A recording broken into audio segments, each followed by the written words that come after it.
রিয়াজ, চট্টগ্রাম থেকে প্রকাশিত শিরোনামগুলো আমাদেরকে জানান।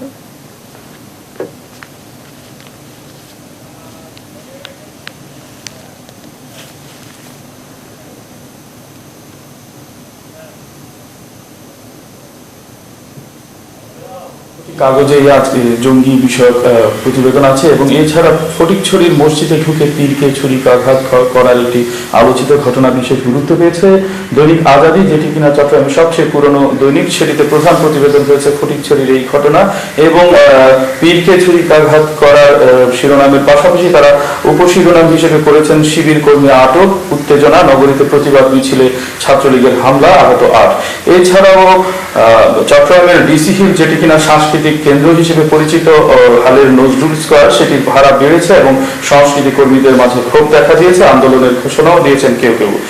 এদিকে চট্টগ্রামের প্রথম অটোমেটিক ব্যাগিং প্ল্যান্ট চট্টগ্রাম বন্দরে হচ্ছে, যেটিতে হাতের স্পর্শ ছাড়াই শীঘ্রই জাহাজ থেকে খোলা পণ্য উত্তোলন এবং ব্যাগিং শুরু হবে বলে আশা করা হচ্ছে। এবং চট্টগ্রামের মহানগরীর হোল্ডিং ট্যাক্স নির্ধারণ নিয়ে সাম্প্রতিক সময়ে খুব আলোচিত যে ইস্যুটি, সেটি নিয়ে ক্ষমতাসীন আওয়ামী লীগের শীর্ষ নেতাদের মধ্যে পক্ষে বিপক্ষে যে বিবাদ সাম্প্রতিক সময়ে প্রকাশ্যে উঠে এসেছে, সেটিকে কেন্দ্র করে চট্টগ্রামের মেয়র আজম নাসিরউদ্দিন বলেছেন, খোলা পানিতে মাছ শিকার করতে চায় টেক জোন, এবং তিনি স্পষ্ট করে বলেছেন ট্যাক্স ধার্য করার ক্ষমতা সিটি কর্পোরেশন কিংবা মেয়রের নেই।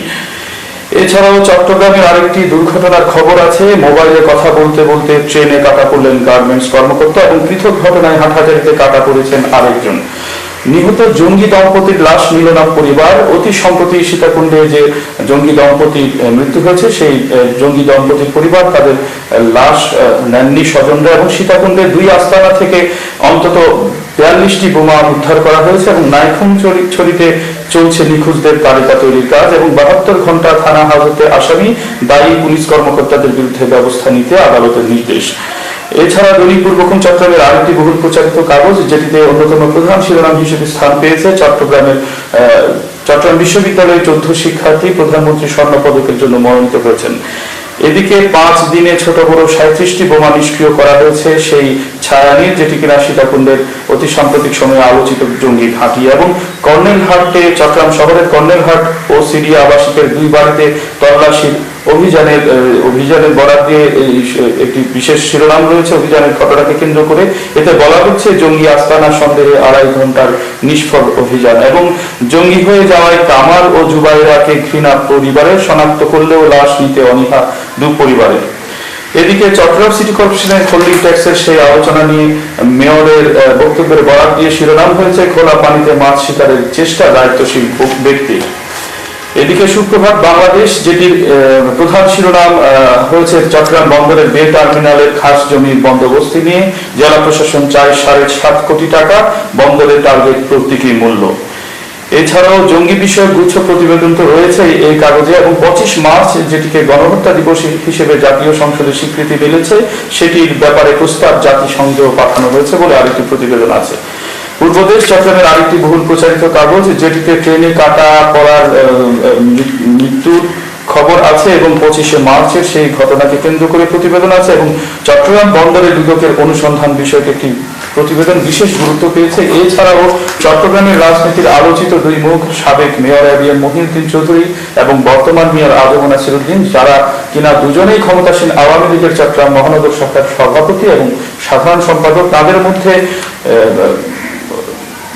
সাম্প্রতিক সময়ে যে অম্লমধুর সম্পর্ক, সেটি নিয়ে একটি বিশেষ প্রতিবেদন করা হয়েছে। শিরোনাম হিসেবে উপস্থাপন হয়েছে, কাছে এলে হাসি, দূরে গেলে বিবাদ।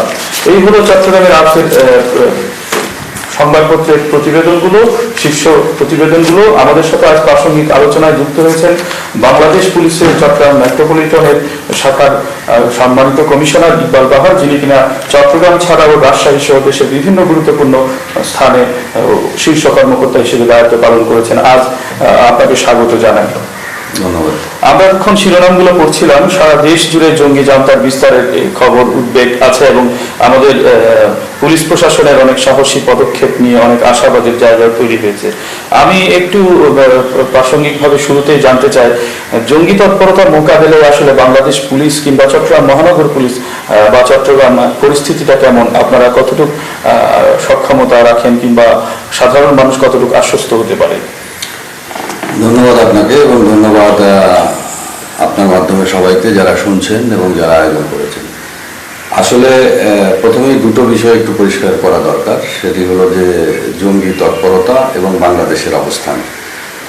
এ প্রসঙ্গে বলতে গেলে বলতে হয় যে জঙ্গি তৎপরতা যারা করছে তারা ধর্মের অপব্যাখ্যা নিয়ে প্রথমত দেখা গিয়েছে যে কওমি মাদ্রাসা যারা পড়ে সেই ছেলেদেরকে টার্গেট করা হয়েছিল। পরবর্তীতে দেখা গেল যারা ইংরেজি মাধ্যমে পড়ালেখা করছে এদেরকে টার্গেট করে একটি গ্রুপ তৈরি করবার চেষ্টা, এবং বর্তমানে এটি আরও পরিবর্তিত হয়ে যে জায়গাটিতে এসছে সেটি একটি পারিবারিক আবহ সৃষ্টি করে স্বামী স্ত্রী সন্তানকে নিয়ে আসলে এই জঙ্গি তৎপরতাটা সীমাবদ্ধ হয়ে পড়েছে। এটিকে বলবো আমি যে পুলিশ এবং আইনশৃঙ্খলা বাহিনী সমাজের সকলের একটি ইতিবাচক তৎপরতার কারণে এরকম একটি জায়গায় পৌঁছেছে। দ্বিতীয় যে বিষয়টি পরিষ্কার হওয়া দরকার সেটি হলো যে অনেকেই বলছেন, বিদেশি বিভিন্ন মাধ্যমও বলবার চেষ্টা করছে যে বাংলাদেশে আইএসের অস্তিত্ব রয়েছে। আমরা কিন্তু খুব পরিষ্কারভাবে এটি অনুধাবন করেছি, বিশ্লেষণ করেছি এবং বলবার চেষ্টা করছি। সেটা হলো যে আইএসের যে আদর্শ বা যে মতাদর্শ সেটিকে অনেকেই হয়তো বিশ্বাস করতে পারে, কিন্তু সরাসরি আইএসের সঙ্গে বাংলাদেশের কোনো জঙ্গির সাংগঠনিকভাবে তারা সম্পৃক্ত নয়। এই জায়গাটিতে আরেকটি বিষয় যেটি বিবেচনা নেওয়া দরকার সেটি হলো যে যারা বাংলাদেশের স্বাধীনতা চায়নি, যারা বাংলাদেশের অস্তিত্ব চায়নি, বাংলাদেশের এগিয়ে যাওয়াটাকে যারা মেনে নিতে পারছে না, এরকম গোষ্ঠীগুলোই আসলে চাচ্ছে যে বাংলাদেশের এই অগ্রগতিটাকে থামিয়ে দিতে, আবার পেছনের দিকে নিয়ে যেতে। সেই জায়গাটিতে তারা এটি প্রমাণ করবার জন্য ব্যস্ত যে বাংলাদেশ জঙ্গি রাষ্ট্র, বাংলাদেশ আইএসের সঙ্গে সম্পৃক্ত ইত্যাদি ইত্যাদি। এই জায়গাগুলোতে আমরা বাংলাদেশ পুলিশের পক্ষ থেকে আপনারা জানেন যে আমাদের পুলিশ হেডকোয়ার্টার্স থেকে সার্বক্ষণিকভাবে এটি মনিটরিং হয়।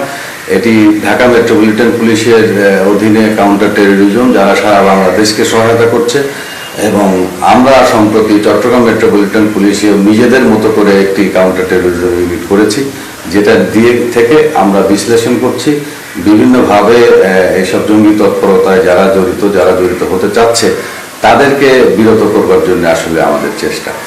এখানে জঙ্গি তৎপরতায় তিনটি ধাপ রয়েছে। প্রথমত রিক্রুটমেন্ট হয়, এরপরে প্রশিক্ষণ হয়, এরপরে এদেরকে দিয়ে অভিযান পরিচালনা করার বিষয়টি থাকে। তো ঢাকায় যেহেতু অনেকগুলো অভিযান হয়েছে এবং আমরা মনে করছি এই মুহূর্তে যে জঙ্গি গোষ্ঠী বা জঙ্গি তৎপরতা যারা করতে চাচ্ছে তারা এইভাবে শক্তিশালী অবস্থানে নেই যে হঠাৎ করে যে কোনো জায়গায় যে কোনোভাবে তারা একটু অভিযান পরিচালনা করবে। তবে জঙ্গি নির্মূল হয়নি, জঙ্গি অবশ্যই আমরা বলবো যে নিয়ন্ত্রণে আছে।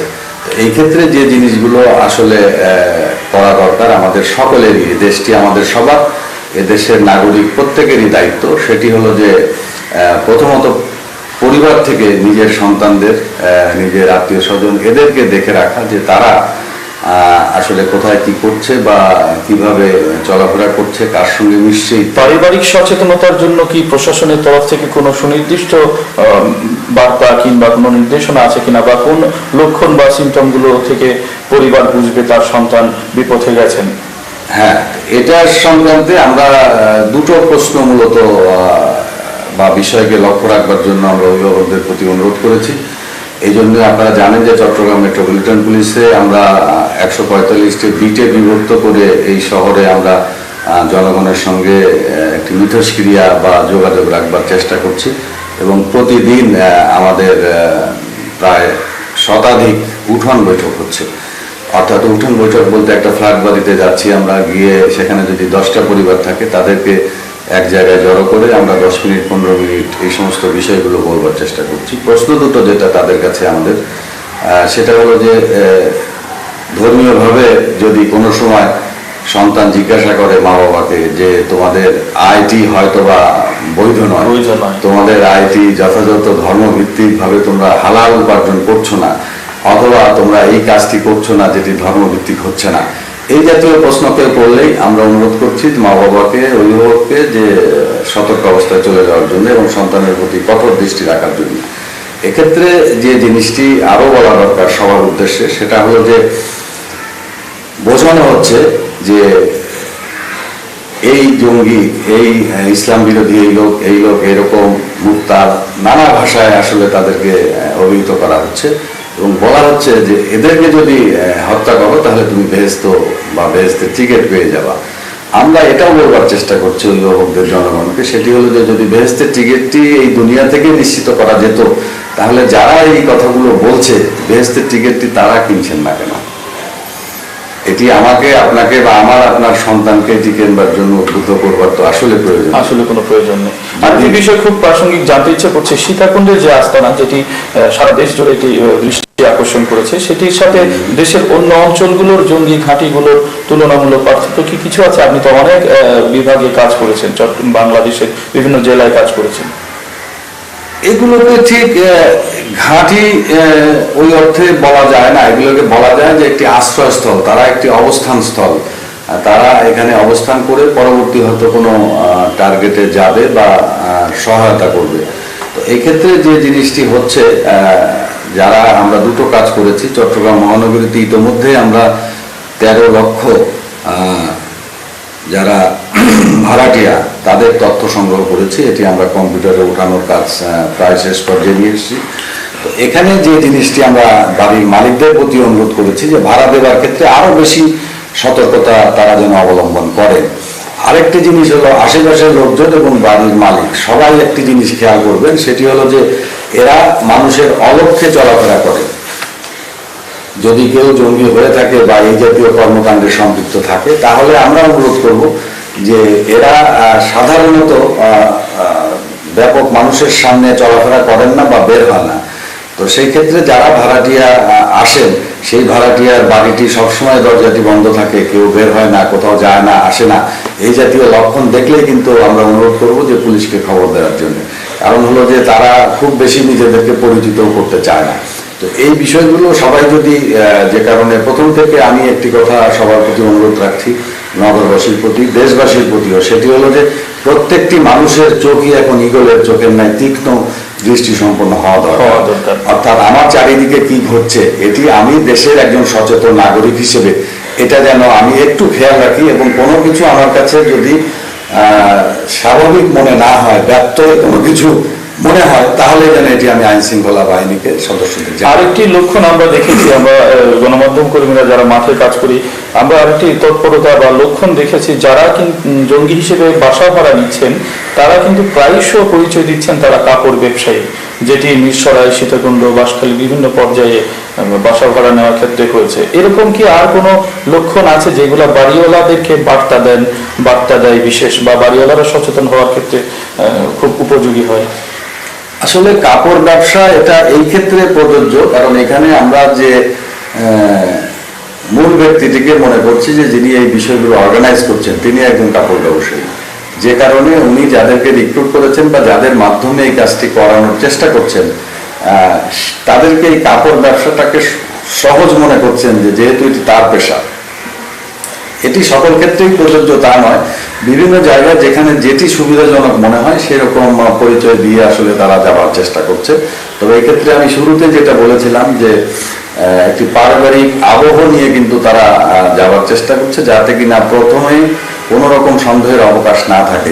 এই জন্য স্ত্রী এবং সন্তানটি দেখা যাচ্ছে এতই ছোট, 1 বছর থেকে শুরু করে 4, 5, 6 বছর পর্যন্ত এরকম সন্তান নিয়ে আসলে তারা একটি পরিবার এইভাবেই কিন্তু প্রবেশ করছে। এবং এটি যেটি আমি বললাম যে এটি ওই অর্থে কিন্তু আস্তানা নয়, এটি একটি অবস্থান স্থল। সাময়িকভাবে হয়তো একসময় দেখা যাচ্ছে তারা এখানে কিছু মজুত করছে, সেটি বিস্ফোরক হতে পারে, অস্ত্র হতে পারে, এবং সেটি পরবর্তীতে অন্য কোথাও পাঠাবার চেষ্টা করছে। সেই জন্য আমরা তো সজাগ রয়েছি, আমাদের সিটি ইউনিট কাজ করছে, আমাদের বিভিন্ন গোয়েন্দা সংস্থা কাজ করছি আমরা, এবং জনগণকে আমরা আহ্বান জানাবো যে আপনারা একটু সজাগ হন। ঈগলের মতো চোখ, যেটা আমি বারবার বলছি, যে এটার মাধ্যমে আপনার চারপাশে কি হচ্ছে সতর্ক থাকি সবাই। এটা আরেকটি প্রাসঙ্গিক প্রশ্ন খুব জানতে ইচ্ছে করছে যে জেলা পুলিশের সুপার অতি সম্প্রতি জেলার আইন শৃঙ্খলা কমিটির সভায় একটি কথা বলেছেন যে চট্টগ্রামে জঙ্গি তৎপরতা বেড়েছে, এবং চট্টগ্রামের যে বিনিয়োগ কর্মকাণ্ড, যে চট্টগ্রামের উন্নয়ন প্রকল্প, সেগুলো বাধাগ্রস্ত করার জন্যই তারা হয়তো বিশেষভাবে মনোযোগী হয়েছে, যেটি আপনিও শুরু দিকে আলোচনায় বলছিলেন। তো এই ক্ষেত্রে চট্টগ্রাম কি কোনো বিশেষ টার্গেটে পরিণত হয়েছে জঙ্গি গোষ্ঠীর? ঠিক আছে, আমি ঠিক ওইভাবে বলবো না।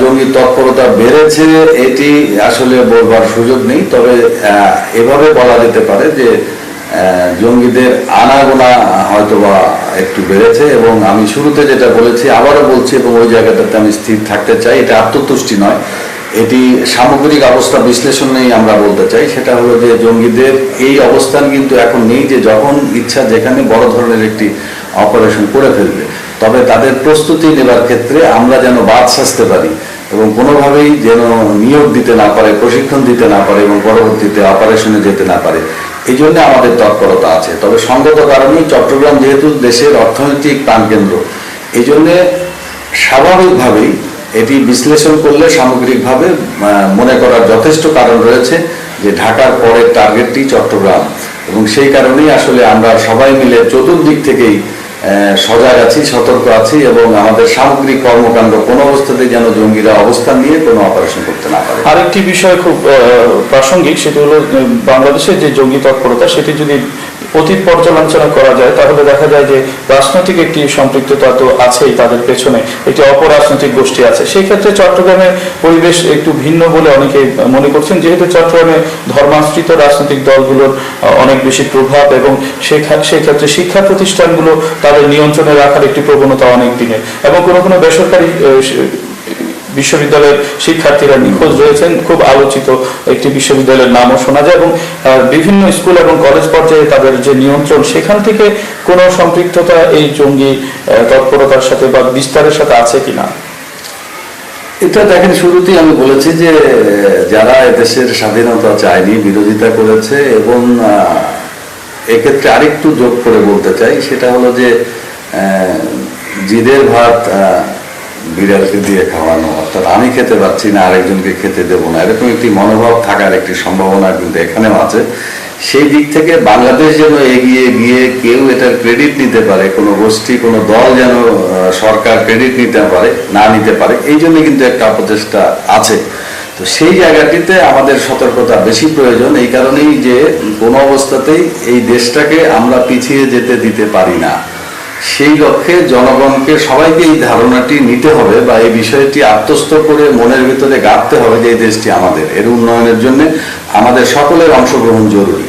এবং এই জঙ্গি তৎপরতার মাধ্যমে যেটি বলবার চেষ্টা করছে, এমন যদি হতো যে এই জঙ্গি তৎপরতার কারণে অর্থাৎ ইসলামকে প্রতিষ্ঠা করবে ইসলামী জঙ্গিবাদ, এবং সেটার মাধ্যমে দেশে 100 জন মুসলমান বৃদ্ধি পেয়েছে, তাহলে এবং সম্ভাবনার জায়গা বা কোনো নজির কিন্তু নেই। থেকে আসার যে জায়গাটি, একটি গ্রুপের থেকে আসার যে জায়গাটি আজকের পত্রিকাতেও আছে, আপনারা উল্লেখ করেছেন, সেটি হলো যে এই জঙ্গিদের লাশ পরিবার নিচ্ছে না, নিতে চাইছে না। অতীতের এই ঘটনাটি ঘটেছে। এটার অর্থ হলো দুইভাবে আমি বলবো। প্রথমত হলো যে বাড়ির লোকেরা মনে করছে যে এটি ভালো কাজ নয়, অতএব এটির সঙ্গে সম্পৃক্ত থাকবার প্রয়োজন নেই, এবং সামগ্রিকভাবে জনগণের সঙ্গে সম্পৃক্ত না, জনগণ এটিকে সমর্থন করে না। এটি আসার জায়গায় ইতিবাচক দিক, এবং এটিকে বজায় রেখেই আগামী দিনে জনগণকে সাথে নিয়ে সবাই মিলে আমরা এই দেশটাকে একটি শান্তিময় বাংলাদেশ করতে পারব। অত্যন্ত সংক্ষেপে শেষ একটি প্রশ্ন রাখতে চাই। সিএনপি বরাবরই সন্ত্রাসী তালিকা করেছে, এই ক্ষেত্রে জঙ্গিদের কোনো তালিকা বা হালনাগাদ কিছু আছে কিনা? জঙ্গি সন্ত্রাসীদের তালিকা এটি একটি চলমান প্রক্রিয়া, সবসময়ের জন্য এটি কিন্তু স্ট্যাটিক থাকে না বা নির্দিষ্ট নয়, এটি সবসময়ের জন্য পরিবর্তনযোগ্য, পরিবর্তন হয়, এবং সবসময় আমরা এই পরিবর্তনটি বা হাল নাগাদটি কিন্তু করবার চেষ্টা করছি এবং করছি। ধন্যবাদ আপনাকে। প্রিয় দর্শক, এতক্ষণ আমরা অত্যন্ত গুরুত্বপূর্ণ সাম্প্রতিক জঙ্গি বিস্তার বিষয়ক আলোচনা করছিলাম, এবং আজকের দিনের সংবাদপত্রের শিরোনামের পরিপ্রেক্ষিতে আমাদের সাথে আলোচনা যুক্ত হয়েছিলেন চট্টগ্রাম মহানগর পুলিশের কমিশনার ইকবাল বাহার, যিনি দেশের বিভিন্ন বিভাগীয় এবং জেলা পর্যায়ে শীর্ষ পুলিশ কর্মকর্তার দায়িত্ব পালন করেছেন। এতক্ষণ আলোচনা ছিল এই পর্যন্তই। তিনি অনেক আশাবাদের কথা বললেন, আশাবাদের মাঝখান থেকে জনগণের মধ্যে আশা জাগা নিয়ে কিছু বক্তব্য দিলেন। আমরা এখন ফিরে যেতে পারি আমাদের কেন্দ্রীয় স্টুডিওতে। ধন্যবাদ আপনাকে। আপনাকে ধন্যবাদ। দর্শক, সংবাদপত্র পর্যালোচনায় আমাদের সঙ্গে যোগ দিয়েছিলেন রিয়া সাইতার।